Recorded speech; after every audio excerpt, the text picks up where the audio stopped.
அனைவருக்கும் வணக்கம். துவாரகதாஸ் கோவர்தனதாஸ் வைணவ கல்லூரியினுடைய நூலகம் மற்றும் இந்திய தேசிய எண்ணிம நூலக மன்றம் இணைந்து நடத்தக்கூடிய புத்தக வாசிப்பு குறித்த விழிப்புணர்வு காணொளிக்கு உங்களை அன்புடன் வரவேற்கிறோம். இந்த நேரத்தில் இந்த வாய்ப்பை எனக்கு நல்கி இருக்கக்கூடிய நமது கல்லூரியினுடைய செயலர் மதிப்புறு முனைவர் அசோக்குமார் முந்த்ரா ஐயா அவர்களுக்கும், நம்முடைய முதல்வர் சந்தோஷ் பாபு ஐயா அவர்களுக்கும் என்னுடைய பணிவான வணக்கத்தை தெரிவித்துக் கொள்கிறேன். மாணவர்களிடையே புத்தக வாசிப்பு, நூலக பயன்பாடு ஆகியவற்றை கொண்டு செல்ல வேண்டும் என்ற உயர் நோக்கத்தோடு செயல்பட்டுக் கொண்டிருக்கக்கூடிய நூலகம் மற்றும் இந்திய தேசிய எண்ணிம நூலக மன்றம், இந்த அமைப்புகளுக்கும் என்னுடைய பணிவான வணக்கத்தையும் பாராட்டுக்களையும் தெரிவித்துக் கொள்கின்றேன். நூலகர் ஐயா அவர்களுக்கும் இந்த மன்றத்தினுடைய உறுப்பினர்கள் அனைவருக்கும் என்னுடைய வணக்கத்தை தெரிவித்துக் கொள்கிறேன். இருந்தமிழே உன்னால் இருந்தேன், இமையோர் விருந்தமிழ்தம் என்றாலும் வேண்டேன் என்று தாய் தமிழை வணங்கி,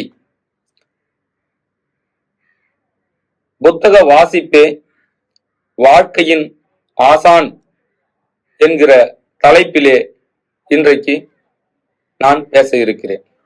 நான் துவாரகதாஸ் கோவர்தனதாஸ் வைணவ கல்லூரியினுடைய தமிழ்துறை உதவி பேராசிரியர் சி சிவராஜ். புத்தக வாசிப்பு, புத்தகங்கள் மனிதனின் அறிவு களஞ்சியத்தை ஊட்டெடுப்பு செய்பவை புத்தகங்கள். இந்த புத்தக வாசிப்பு பற்றி பொதுவான புரிதல்களும் விழிப்புணர்வும் இன்றைய இளைஞர்களிடையே இருக்கிறதா என்றால் மிகவும் கேள்விக்குறியாகவே இருக்கிறது. அந்த அடிப்படையிலே உலகத்தின் வளர்ச்சிக்கு பெருந்துணை புரிபவை அறிவு. அந்த அறிவின் ஊற்றாக இருப்பவை புத்தகங்கள். இந்த புத்தக வாசிப்பு நமக்குள் அன்பை, அறத்தை, பண்பை, வீரத்தை, நெறியை, நேர்மையை கற்றுத்தருகிறது. பல நூறு மனிதர்களின் வாழ்க்கை அனுபவங்களை ஒரு சேர ஒரு இடத்தில் ஒரே நேரத்தில் நாம் புத்தக வாசிப்பின் மூலம் கற்றுக்கொள்கிறோம். விலங்குகளோடு விலங்குகளாக பரிணமித்த மனிதன் அந்த தன் மனித விலங்குணர்ச்சிகளிலிருந்து மேம்பட்டு அவன் மனிதனாக மேம்பட்டவனாக இருப்பதற்கு காரணம் அவனின் சிந்தனை, அவனின் அறிவு. அந்த சிந்தனையையும் அறிவையும் பக்குவப்படுத்தக்கூடியது, மேலும் மேலும் செழுமைப்படுத்தக்கூடியது புத்தகங்களே. பாரதிதாசன் சொல்வார், கல்வி அறிவில்லாதவன் கலர் நிலம் போன்றவன் என்று. கலர் நிலம் என்று சொன்னால் விளையாத வெற்று நிலம். இன்றைக்கு மனிதர்களிடையே மண்டி கிடக்கிற பல்வேறு அறியாமைகளும் மூட நம்பிக்கைகளும் மனிதனை மேம்படச் செய்யாமல் இருக்கின்றன. அவற்றிலிருந்து மேம்பட்ட பல அறிஞர்கள், சான்றோர்கள் இங்கு நமக்கு வழிகாட்டிகளாக இருக்கின்றார்கள். அந்த வழிகாட்டிகளாக இருப்பதற்கு காரணம் அவர்கள் வாசித்த புத்தகங்கள். அவர்களுக்கு புத்தகங்கள் வழிகாட்டின, அவர்கள் நமக்கு வழிகாட்டுகிறார்கள். எனவே மனிதன் புத்தகங்களோடு வாழ பழக வேண்டும், புத்தகங்களை வாசிக்க வேண்டும். நம்முடைய தமிழ் மரபிலே பழந்தமிழர் இலக்கியங்கள், அறநூல்கள், பக்தி இலக்கியங்கள், காப்பிய இலக்கியங்கள் எல்லாவற்றையும் நாம் இன்றைக்கு புத்தகங்களின் வாயிலாக வாசிக்கின்றோம். அவை எத்துணை அற்புதமான நன்னறிகளை நமக்கு கற்றுத் தருகின்றன. உலகத்தின் பொதுமறையாக போற்றப்படக்கூடிய திருக்குறள் வாழ்க்கையினுடைய வழிகாட்டியாக உலக மக்கள் அனைவருக்கும் விளங்குகின்றது. அறத்துப்பால், பொருட்பால், இன்பத்துப்பால் என எத்துணை பண்பாய் நமக்கு வாழ்க்கையின் நெறிகளை கற்றுத்தருகிறது. சில உதாரணங்களை திருக்குறள் வழி நின்று நாம் பார்க்கலாம்.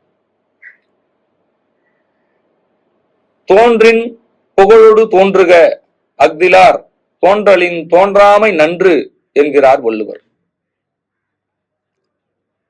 தோன்றலின் தோன்றாமை நன்று என்றால் என்ன சொல்ல வருகிறார்? கற்றறிந்த சான்றோராக ஒரு துறையில் விளங்குவதாக மட்டும் இருந்தால் மட்டுமே அந்த துறையில் தோன்ற வேண்டும். அப்படி இல்லை என்றால் அமைதியாக இருப்பதே நலன் என்கிறார். இந்த ஆற்றலுக்கான வழிகாட்டுதலை புத்தகங்களை தவிர வேறு எதனால் நமக்கு தர முடியும்? உண்மையை சொல்லி பழகுங்கள், உண்மையை பேசி பழகுங்கள், மனம் லேசாக இருக்கும். வாய்மை குறித்து அவ்வளவு அழகாக எடுத்து பேசுகிறான். வாய்மை எனப்படுவது யாதெனின் யாதொன்றும் தீமை இல்லாத சுழல். வாய்மை உண்மை என்றால் என்ன? பிறருக்கு தீங்கு இல்லாமல் சொல்வதே வாய்மை என்கிறார் வள்ளுவர். அதே போன்று புறத் தூய்மை நீரால் அமையும், அகத்தூய்மை வாய்மையால் காணப்படும் என்கிறார். ஒரு மனிதன் பக்குவப்பட்டவனாக, நேர்மையானவனாக, ஒழுக்க சீலனாக விளங்குவதற்கு அவனுடைய வாசிப்பு, அவனுடைய படிக்கக்கூடிய புத்தகங்கள் பெருந்துணை புரிகின்றன. உளவியல் அறிஞர் சிக்மண்ட் ஃப்ராய்ட் அவர்கள் கூறுவார், ஒரு மனிதனின் விரல் நகங்களின் வழியாக கூட அவனின் ஆழ்மனம் கசிந்து கொண்டிருக்கிறது என்பார். அப்படி மனிதனின் ஆழ்மனம் என்னவாக இருக்கிறது? அது விலங்குணர்ச்சியோடு பிறந்தது. விலங்கின் இயல்புகளை காட்ட வல்லது. அவற்றை நெறிப்படுத்தி பக்குவப்படுத்தி அவனை பண்பாட்டு உணர்வாளனாக மாற்றக்கூடியது அறிவு சான்ற புத்தகங்களே. அந்த அறிவு சான்ற புத்தகங்களை பல சான்றோர்கள் நமக்கு படைத்தளித்துள்ளனர். உயிர்கள் மீது காட்டக்கூடிய பேரன்பை எத்தனை புத்தகங்கள் நமக்கு சொல்லி சென்றிருக்கின்றன. கலீல் ஜிப்ரானுடைய கவிதைகளும் கட்டுரைகளும் நமக்கு பேரன்பை விதைக்கின்றன. வள்ளலார் காட்டிய வாழ்க்கை நெறி நம்மிடையே சிறு உயிர்களிடத்தும் பேரன்பை காட்ட வேண்டும் என்று அல்லவா சொல்லுகிறது. வாடிய பயிரை கண்டபோதெல்லாம் வாடினேன் என்று சிறு தாவரத்திற்காகவும் பெருந்துயர்பட்ட அந்த வள்ளல் பெருமகனாரின் சிந்தனைகளை திருவருட்பா வடிவிலே நமக்கு புத்தகங்கள் தருகின்றன. ஒரு புத்தகம் எழுதுவதற்கு ஒரு படைப்பாளன் பல மாதங்கள், பல ஆண்டுகள் அவனுடைய அனுபவத்திலே எடுத்துக் கொள்கின்றான். அத்தனை ஆண்டுகளின் உழைப்பும் சிந்தனையும் ஒரு சேர ஒரு இடத்தில் நமக்கு தரவல்லது இந்த புத்தகங்கள். அப்படிப்பட்ட புத்தக வாசிப்பு நம்முடைய வாழ்க்கையின் பெரும் துணையாக இருக்கின்றன. எந்த நேரத்திலும் புத்தகத்தை கைகொண்டவன் தனிமையாக இருப்பதில்லை என்கிற ஒரு கூற்று சொல்லப்படுகிறது.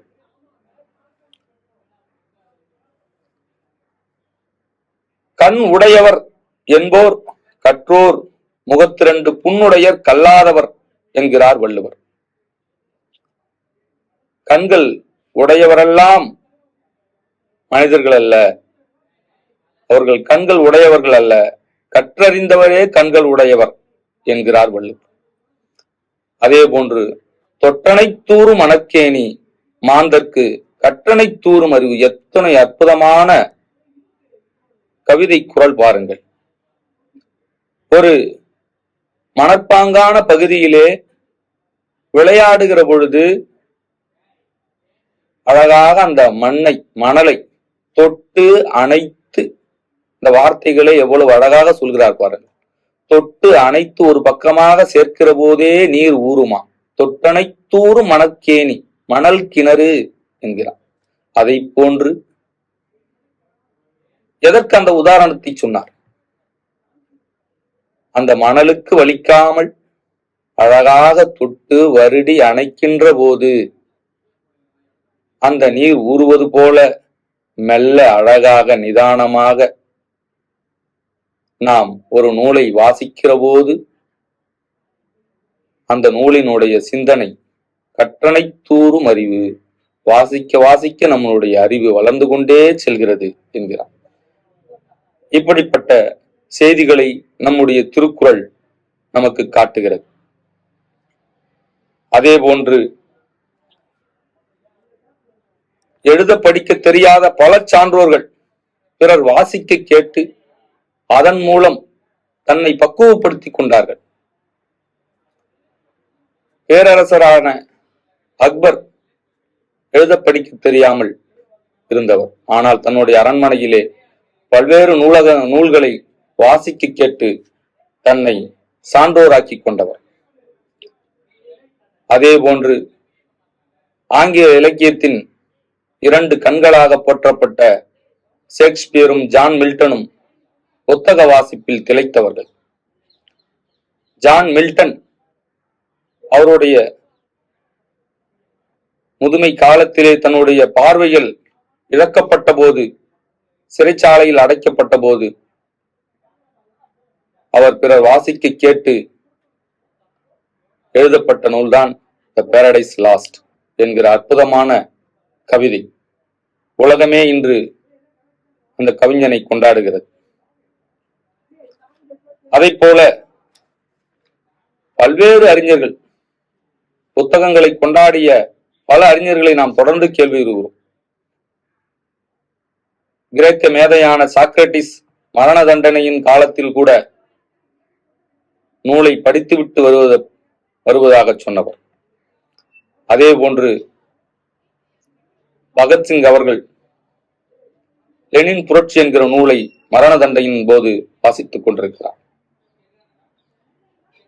மேலும் நம்முடைய இந்திய நாட்டின் முதல் பிரதமரான ஜவஹர்லால் நேரு அவர்கள் தன்னுடைய கல்லறையிலே எனக்கு மலர்களுக்கு பதிலாக புத்தகங்களை வையுங்கள் என்று புத்தகத்தை முன்னிறுத்தி சென்றவர்.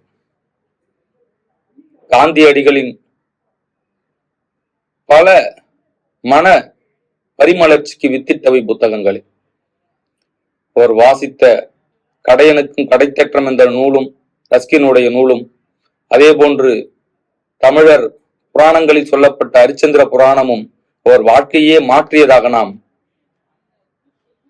படித்து வருகிறோம். அப்படிப்பட்ட சிறந்த சான்றோர்களை எல்லாம் உருவாக்கியவை இந்த புத்தகங்களே. நான் என்னுடைய வாசிப்பில் திளைத்த ஓரிரண்டு புத்தகங்களை சொல்ல விளைகிறேன். என்னுடைய இளங்கலை படிப்பின் காலத்தின் போது, யூஜி பட்ட படிப்பின் போது நான் வாசித்த புத்தகம் வாணியம்பாடி ஆங்கில பேராசிரியர் நாகர்ரூமி அவர்கள் எழுதிய அடுத்த வினாடி என்கிற நூல். கிழக்கு பதிப்பகம் வெளியிட்டிருக்கிறது. அந்த இளம் வயதில் அந்த அடுத்த வினாடி என்கிற நூல் என்னை இலக்கியத்தின்பால், சாதனையின்பால் தொடர்ந்து ஓடிக்கொண்டே இருக்க வேண்டும் என்கிற தன்னம்பிக்கை ஊற்றி எனக்குள் வித்திட்டது என்று சொல்லலாம். திருக்குறள், பழந்தமிழர் இலக்கியங்கள், பக்தி இலக்கியங்கள், சித்தர் இலக்கியங்கள், அவை சொல்லி சென்றிருக்கின்ற அருமை பொக்கிஷங்களை நாம் அந்த நூல்களின் வாயிலாக கற்கிறோம். இன்றைக்கு உலகமே கொண்டாடக்கூடிய அண்டவியலாளர் ஸ்டீபன் ஹாக்கிங் அவர்களினுடைய காலம் அறிதல் தமிழில் மொழிபெயர்ப்பாகி வந்திருக்கிறது. எதிர் வெளியீடகம் வெளியிட்டுள்ளது. அற்புதமான நூல். குவாண்டம் தியரி பற்றி தெளிவாக பேசுகிறது. கருந்துளை கோட்பாடு, பிளாக் ஹோல் தியரி என்று சொல்வார்கள். அதில் இந்த பிளாக் ஹோல் கருந்துளை எல்லாவற்றையும் சுவீகரித்துக் கொண்டிருக்கிறது என்கிற ஒரு உயர் அறிவியல் சிந்தனையை அவர் முன்னிறுத்தி சென்றிருக்கிறார். அந்த சிந்தனையினோடு அடுத்தடுத்து பல்வேறு நூல்கள் வெளிவந்திருக்கின்றன. இன்றைக்கு பல மாணவர்கள், சாதனையாளர்கள், வியாபாரிகள் அனைவரும் வாசிக்கக்கூடிய ஒரு நூலாக ரோண்டா பைரன் எழுதிய த சீக்ரெட், ரகசியம் என்கிற ஒரு நூல் எண்ணங்களின் பேராற்றலை பற்றி அவ்வளவு விரிவாக பேசுகின்றது. எண்ணங்கள் ஈர்க்கும் ஆற்றலை உடையன. நம்மால் என்ன நினைக்கிறோமோ அதுவாக நாம் ஆக முடியும். நாம் என்ன யோசிக்கிறோமோ அந்த பொருளை, அந்த சாதனையை நம்மால் கவர்ந்தெழுக்க முடியும் என்கிற ஒரு சிந்தனையை அந்த நூல் முன்னெடுத்து சென்றிருக்கிறது. பல மக்களிடையே நேர்மறையான சிந்தனைகளை, பாசிட்டிவ் தாட் என்று சொல்லக்கூடிய அந்த நேர்மறை சிந்தனைகளை வழிவகுத்திருக்கிறது என்று சொல்லலாம். சமத்துவத்தை போதித்த, பொருளாதார பொது உடைமையை போதித்த கார்ல் மார்க்சின் மூலதனம் இன்றைக்கு பல்வேறு மக்களிடையே பெரிய மனப்புரட்சியை உருவாக்கி இருக்கிறது. இல்லாமை என்கிற நிலை வேண்டும் என்கிற ஒரு தன்மையை உருவாக்க பல அறிஞர்கள் பாடுபட்டிருக்கிறார்கள். அதற்கு வித்திட்டவை கார்ல் மார்க்சினுடைய மூலதனம் என்கிற நூல். நூலகத்தை பயன்படுத்தி 32 ஆண்டுகளுக்கு மேலாக அவர் கடும் உழைப்பில் உழைத்த நூல்தான் இந்த மூலதனம். அதே போன்று நம்முடைய வள்ளல் பெருமான் அவர்கள், வள்ளலார் அவர்கள் பாலின சமத்துவத்தை பேசி சென்றிருக்கிறார். அருட்பெருஞ்சோதி அருட்பெருஞ்சோதி தனிப்பெருங்கருணை அருட்பெருஞ்சோதி, ஆணினுள் பெண்ணும் பெண்ணினுள் ஆணும் அன்னுர வகுத்த அருட்பெருஞ்சோதி என்கிறார். ஆணுக்குள்ளும் பெண்மை இருக்கிறது, பெண்ணுக்குள்ளும் ஆண்மை இருக்கிறது என்று கூறி இறைவனின் பாலின சமத்துவ கோட்பாட்டை முன்னிறுத்தி செல்கிறார். இறைவனை சோதி வடிவாக, கருணையின் வடிவாக நமக்கு கண்முன் நிறுத்துகிறார். அருட்பெருஞ்சோதி அருட்பெருஞ்சோதி தனிப்பெருங்கருணை அருட்பெருஞ்சோதி என்று. இப்படிப்பட்ட நூல்களினுடைய வாசிப்பு ஒரு மனிதனை பெரும் பக்குவப்படுத்தி பிற மனிதர்கள் மீது தேவையற்ற காழ்ப்புணர்வுகளை வெளிப்படுத்தாமல் அவனை நெறிப்படுத்துகிறது எனலாம். தலை சிறந்த சான்றோர்களை இந்த புத்தகங்கள் உருவாக்குகின்றன. எளிய மக்களுக்கான புரட்சி பாதையை வகுப்பவை இந்த புத்தகங்கள். பாரதியிடம் ஒரு முறை செல்லம்மாள் பாரதி எட்டயபுர அரசருடன் பாரதி சென்றபோது அவர் தரக்கூடிய அந்த பணத்தை வைத்து வீட்டிற்கு தேவையான பொருட்களை எல்லாம் வாங்கி வாருங்கள் என்று கூறினார். பாரதியும் சென்றார். ஆனால் வரும்போது மூட்டை மூட்டையாக புத்தகங்களை வாங்கி கொண்டு வந்தார். செல்லம்மாள் பாரதி கேட்டபோது, அழியும் பொருட்களை கொடுத்து அழியாத செல்வங்களை வாங்கி வந்தேன் என்கிறார் பாரதியார். புத்தகங்களின் மீதான ஒரு பெருங்காதலை எப்படியெல்லாம் சொல்லி சென்றிருக்கிறார்கள்.